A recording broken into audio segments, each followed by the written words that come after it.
शुक्लांबरधरं विष्णुं शशिवर्णं चतुर्भुजं प्रसन्नवदनं ध्यायेत् सर्वविघ्नोपशान्तये। సభకు నమస్కారం।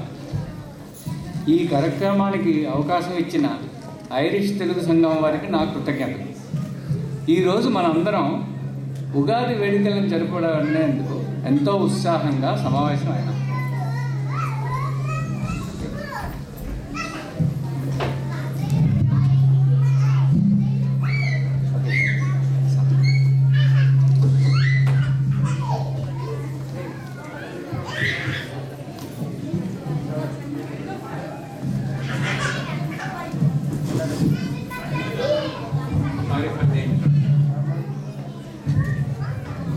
ఈరోజు మనందరం ఉగాది వేడుకలు జరుపుకునేందుకు ఎంతో ఉత్సాహంగా సమావేశం అయినాం।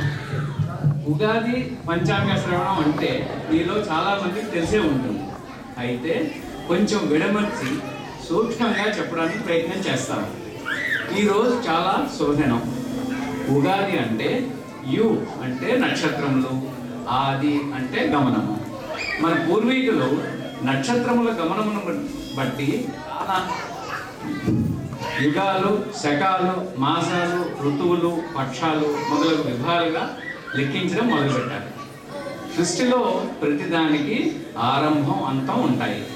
మన భూమి కాల ప్రమాణము 197,46,00,000 సంవత్సరాలుగా సృష్టికర్త అయిన బ్రహ్మ నిర్ణయించి ఈ రోజున ప్రారంభించారు।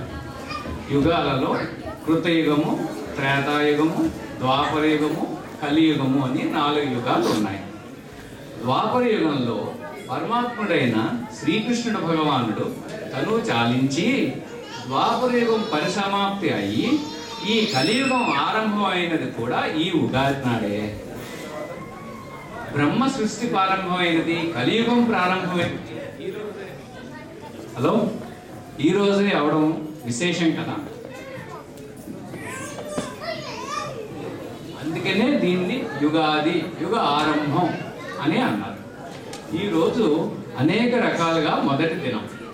మాసాల్లో చైత్రం మాసం మొదటిది, పక్షాల్లో శుక్లపక్షం, తిథుల్లో పాడ్యమి, ఋతువుల్లో ఆహ్లాదకరమైనది వసంత ఋతువు। చైత్ర శుక్ల పాడ్యంతో సృష్టి కలియుగం కూడా ప్రారంభం జరిగాయి। అందుకే పూజలు మనం చేసేటప్పుడు కలియుగే ప్రథమ పాదే జంబూద్వీపే భరతవర్షే భరతఖండే అని పండితులు చెప్పడం మీరు వినే ఉంటారు। ఇప్పుడు మనం కలియుగంలో ప్రథమ పాదంలో ఉన్నామన్నమాట। శకాలు అంటే తెలుగు సంవత్సరాలు 60 ఉన్నాయి। అవి ప్రభవ, విభవ అని 60 సంవత్సరాలు। ఈ 60 సంవత్సరాలు ఒక సైకిల్లో తిరుగుతూ ఉంటాయన్నమాట। సర్వధారినామ సంవత్సరం అయ్యి ఇప్పుడు మనం విరోధనామ సంవత్సరంలోకి అడుగెడుతున్నాం ఈ ఉగాదితో।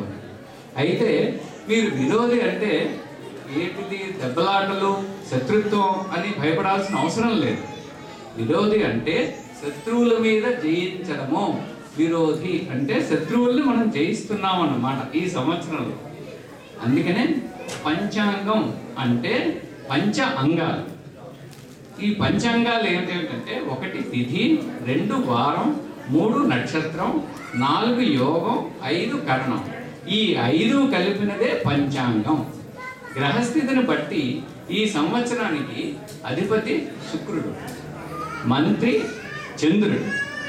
ఈ 2 కూడా స్త్రీ లక్షణాలు ఉన్న గ్రహాలు।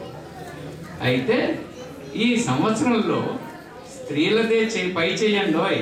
ఇక్కడ కూడా మీరు చూస్తున్నారు, స్టేజ్ మీద స్త్రీలదే ఎక్కువ పై చేయగా ఉంది కదా।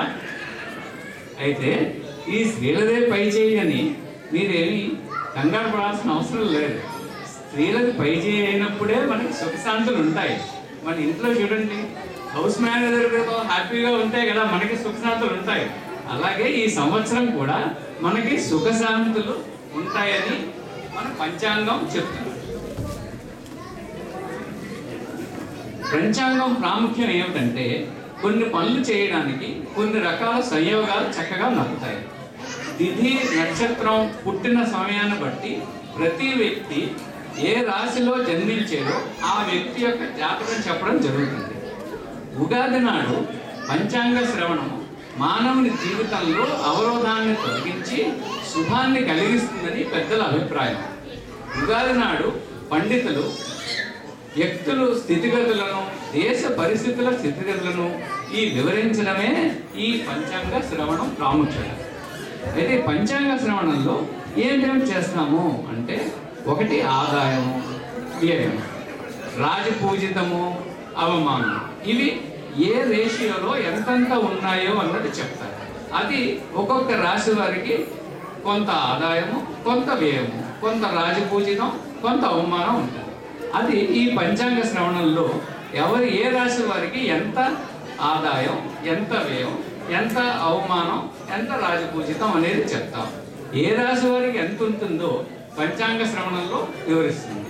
ఇప్పుడు ఆ పంచాంగ శ్రవణాన్ని మీరు వింటారు.